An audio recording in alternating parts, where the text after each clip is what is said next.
na ñëpp dugal micro yi ba bare ngeen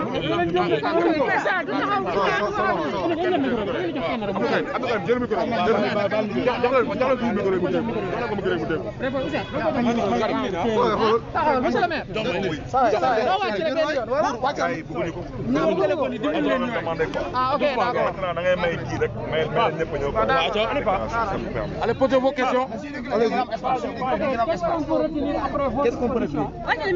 Oui, je suis venu répondre à une plainte d'une société dénommée Sergem, Certem plus ou moins. J'ai répondu à la plainte et j'ai décidé aussi de porter plainte contre cette structure aussi dénommée Certem. J'ai aussi décidé de porter plainte contre monsieur aussi Djibi Diallo. Je parle pas de Dakar Plateau, je parle d'un attributaire, d'une assiette foncière. Je ne voudrais pas aller trop loin. Je voudrais seulement que les Sénégalais sachent le type de scandale auquel nous faisons face. Aujourd'hui, nous sommes dans une situation d'abord où il y a un conflit de compétences. Je répète qu'il est bien indiqué, même sur les documents qu'ils ont brandis, il est bien indiqué que c'est situé à Mermoz. Je rappelle que Mermoz se trouve dans la commune de Mermoz-Sacré-Cœur et non à Fann.e. Je répète que M. Djibi Diallo, qui a été attributaire d'une assiette foncière de l'État du Sénégal sur le domaine public maritime de 4000 m², je répète que quand vous êtes attributaire par voie de bail, vous n'avez pas le droit de vendre ou d'aliéner une partie ou toute cette assiette foncière. La question qu'on doit se poser aujourd'hui et que tous les Sénégalais doivent se poser, c'est comment est-ce qu'une personne étant attributaire de 4000 m² s'est arrangée pour céder 2000 m² à une structure qui s'appelle Certem. Je rappelle que quand vous êtes attributaire, c'est moyennant 2450 francs de droit de timbre par mètre carré. Ces gens ont réussi à se retourner et à prendre 2000 m² qu'ils n'ont jamais acheté et à le revendre en moyenne à 1 million le mètre carré dans cette zone. Voici ce que nous dénonçons. Nous dénonçons aussi la privatisation d'une plage publique et je rappelle à l'endroit de tout un chacun, le domaine public maritime, il est inaliénable. Inaliénable. Ça veut dire que même le président de la République du Sénégal ne peut pas vous donner une autorisation pour construire sur le DPM. Ce qui s'est passé, c'est passé. Nous, ce que nous disons aujourd'hui, nous disons qu'il n'est pas question de privatiser la plage de Mermoz. Et ensuite, il n'est pas aujourd'hui question de laisser ces pratiques continuer à perdurer. Comment une personne peut être attributaire de 4000 m² gratuitement, payer que 2450 francs par mètre carré et prendre la moitié, 2000 m² et le revendre à un promoteur immobilier à presque 1 million le mètre carré? Ça s'appelle de l'escroquerie, ça s'appelle du vol à ciel ouvert. C'est pas acceptable et personne ne va m'ébranler. Et c'est la raison pour laquelle j'ai décidé de répondre par une plainte. Nous allons porter plainte contre la société Certem, nous allons porter plainte contre M. Djibi Diallo et les arguments que nous avons à brandir le moment venu, vous le saurez. Ce qui se passe actuellement dans la commune de Mermoz-Sacré-Cœur, ce qui se passe sur le littoral de Dakar est totalement inadmissible et inacceptable et intolérable. ci wolof nga tënk ko ci wolof wax tey lan moo la fi indi woon fii ci brigade section recherche. lu ma fi indi woon dañ ma plaintoon ma ñëw wuy ji ci plainte bi wante ñun tamit dinañ plainte tamit ñu ngeen xam ne dañu plainte parce que am na lu ngeen xam ne ni day daal di ñuroo leneen te mënuñu nangu nekk ci dëkk bu ñuy woowee Sénégal mu am ay nit yu nga xam ne dañuy dem di laaj ñu leen di jox ay suuf ne dañu bëgg tabax ay juma ay jàkk wala ay école wala ay clinique ñu jox leen suuf jooju ñu daal di wëlbatiku di jël suuf jooju di ko jaay dama ne tey état du Sénégal amul droit jaay suufam su la état du Sénégal joxee suufam da la koy jox ci li ñuy woowee bail mooy contrat de location daanaka yow mel ni yow da ngaa jóg dem loué ji appartement ci immeuble ngay loué appartement dem ba ci biir jël appartement buñ la loué nga wëlbatiku jaay appartement bi wala nga wëlbatiku jël benn néeg ci appartement bi wala benn wàññ ci appartement bi nga dal di ko jaay waxuñu sax nga loué ko moom wante nga jaay ko bail képp ku am bail mooy contrat de location entre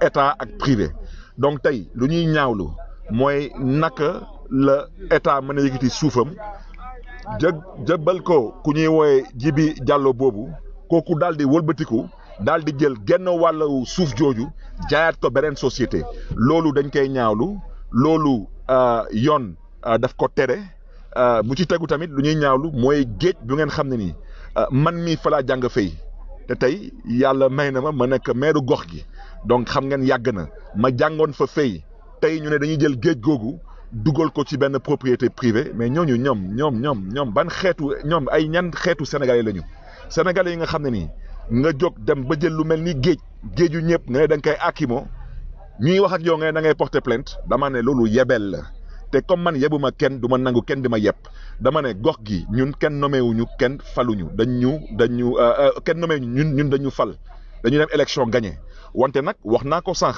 nee naa ci dëkk bu mel ni Sénégal lu mel ni président Macky Sall di tabax siège u APR te amul permis de construire yéen tamit xam ngeen boobaa tamit lu waay neex def donc loolu mooy wax ji ça veut dire que tey ku mel ni président di ilif réew mi di jaay doole mairie di jaay doole maire def lu ko neex jaay doole teg gendarmerie tabax guddi te amul permis de construire te moom président Macky Sall mu ngi may dégg kon président Macky Sall su mënee dem ba def ñaawteef bu mel noonu asama sénégalais lambda yéen nag dama leen di ñaan nag na ngeen gëstu tur yu ma leen di wax noonu ngeen gëstu tamit société yu ma leen wax noonu parce que Sénégal ku am 2 milliards ba ngay génn tu n'es pas n'importe qui te Sénégal pour nga porter plainte Barthélémy Dias ci lu mel noonu ñu may indi gendarmerie tu n'es pas n'importe qui wante nag du ma sori ci wax ji parce que le moment venu si la presse vous n'êtes pas capable de savoir ce qui certaines vous n'êtes pas capable de savoir ce qui ces personnes-là je vous dirai qui sont-ils parce que c'est la République des copains et des coquins et ça suffit. yaa ngi doon wax monsieur le maire sànq ne mètre carré bi ci mètre carré bi. pour propager cette construction au niveau de la Mermoz Sacré-Cœur. Nous voulons d'abord récupérer notre plage, remettre en cause tout ce qui a été fait sur l'assiette foncière là-bas. C'est une assiette foncière où il y a beaucoup d'autorités de ce pays qui y sont. Je ne veux pas spéculer, mais il y a beaucoup d'autorités de ce pays qui y sont. Nous, on ne remet pas en cause ces autorités, qui sont-ils, ou la chance qu'ils ont eue, ou le statut qui leur permet d'avoir ces assiettes foncières. Nous disons non à la privatisation d'une plage publique. Nous disons non aujourd'hui à la violation de l'accès à une plage publique. Nous disons aujourd'hui non à la spéculation foncière. Comment un citoyen sénégalais peut être bénéficiaire, attributaire de 4000 mètres carrés gratuitement? Il n'a payé que 2450 francs de droit de timbre par mètre carré. Se retourne, prend 2000 mètres carrés, il les revend à presque 1 million le mètre carré. Ça fait 2 milliards. Voici comment des fonctionnaires sont devenus milliardaires dans ce pays et voici comment des copains, des coquins du pouvoir sont devenus milliardaires. J'avais ces temps-ci décidé de ne pas parler parce que je m'occupais du Covid-19. Mais comme on a décidé de me faire parler, je vais parler. Et ceux qui sont dans ce pays en train de se partager le foncier, je donnerai leur nom. Quel que soit leur rang et leur statut, c'est totalement inadmissible de leur part. Les gens doivent savoir raison garder. Ce sont les mêmes attributaires, les mêmes personnes. Ces gens-là sont partagés tout le foncier de ce pays. Je veux que les Sénégalais sachent que l'État du Sénégal n'a pas le droit de vendre son foncier. Tout Sénégalais qui sollicite une assiette foncière de la part de l'État du Sénégal, il est attributaire moyennant une taxe symbolique qu'il paie à l'État. Comment ces Sénégalais peuvent se permettre d'être les mêmes attributaires dans ce pays de 16 millions d'habitants et comment sont les mêmes Sénégalais qui se permettent de prendre la moitié de ces assiettes qu'on leur donne et qui spéculent et qui revendent ces assiettes foncières?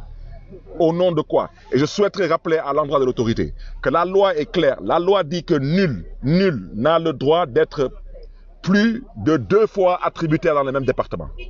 Alors, ce sont les mêmes magistrats, ce sont les mêmes marabouts, ce sont les mêmes pontes de la République qui sont toujours les mêmes bénéficiaires et il y en a marre. Il y en a franchement marre. Alors maintenant, quand ce sont maintenant des gens qui nous traînent devant les tribunaux et qui nous traînent devant des brigades de gendarmerie, je rappelle que demain je suis convoqué à la police du Point E. Alors, la police du Point E, comme la gendarmerie, je répondrai à 10h30 du matin, je serai à la police du Point E parce que je veux que les gens sachent raison garder. Parce que quand cette histoire va exploser et que les noms des uns et des autres, les noms là vont sortir, je pense qu'il y a des gens qui sauront que ce n'était pas la peine d'aller aussi loin. Je répète et je le confirme. Ces gens qui ont porté plainte contre moi sont dans l'erreur. Ils ont intérêt à se ressaisir, ils ont intérêt à comprendre que tout ce que nous disons aujourd'hui, nous disons que la plage ne peut pas être privatisée, le foncier qui a été vendu, ce n'est pas possible, le titre foncier qui est ciblé, c'est totalement illégal. Comment quelqu'un peut avoir un titre foncier sur un bail de l'État sans aucune mise en valeur? J'interpelle directement le directeur des domaines, j'interpelle le conservateur foncier. Je le répète, l'État du Sénégal met à la disposition des usagers des baux. Chaque personne qui détient un bail peut prétendre à un titre foncier une fois qu'il y a une mise en valeur à hauteur de 80% de la valeur foncière du terrain. Partez là-bas, vous allez voir. À part la destruction de la falaise, ils n'ont rien investi. Il n'y a aucune mise en valeur. Ces gens maintenant brandissent un titre foncier. Un titre foncier, il est bancable, il est rentable, il est vendable, il est hypothécable. Comment un Sénégalais peut obtenir un bail de l'État du Sénégal? Il n'a pas posé une brique et ce bail devient un titre foncier. Mais il est temps que la République des voleurs arrête, cesse et soit dénoncée. Merci à vous. Monsieur le maire. Merci à vous. Hein.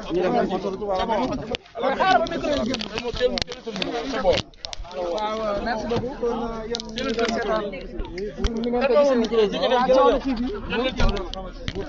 waaw dégg ngeen la maire Barthélémy Dias xam naa ne waxu ko mais junj na ko nee na am na ay kilifa yoo xamante ni ñoo nekk ci ginnaaw terrain boobu ñu waroon leen tey ci suba nekk ci Mermoz ci wetu géej gi mu ñëwoon fii nag uy si fii ci section de recherche bu Colobane moom ngeen di gis noonu wax ak naa presse bi mi ngi noonu di dem ci fàttali nee na nag suba dañ ko convoqué fële nga xamante ni mooy police bu Point E xam naa suba dina fa répondre ñëwoon nag ànd ak ay mbokam ñoo nekk nii ñëwoon doon ko gunge nee na suba 10 heures dañ ko convoqué waaye wax na ko junj na ko journal nee na bu nekkee ne les journalistes sont incapables aussi de trouver ñi nga xamante ni ñoo nekk ci ginnaaw loolu moom dina ko wax nee wax na ko nee na waa ji lu mat 2400 ak lu teg ci la fay ci mètre carré bu nekk wëlbatiku mètre carré bu nekk mu jaayee ko 1 million de francs CFA moom ki nga xamante ni moo waral cooli waaw kon loolu mooy li nga xamante ni moo fi amoon tey xanaa ñu jox leen dig daje banay yoon ci Facebook bi di Bourguédé ak ci sunu page Instagram bi Bourguédé bi ak en même temps ci sunu li ñu koy waxee sunu page YouTube bi di Bour TV merci beaucoup.